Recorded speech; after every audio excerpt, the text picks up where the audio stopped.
Assalamu Walaikum. Hello friends, how are you? Welcome back to my new video. In this video, I am going to show you how to print 6 copies on one page in Microsoft Word. Let's get started. Firstly, we have to open a Word document and take 6 pages.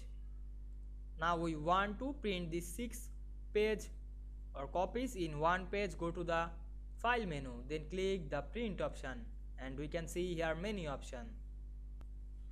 Now we want to print 6 copies in one page. Click the 4 page per sheet drop down menu, then choose the 6 pages per sheet and click the print option to print this 6 page on one page.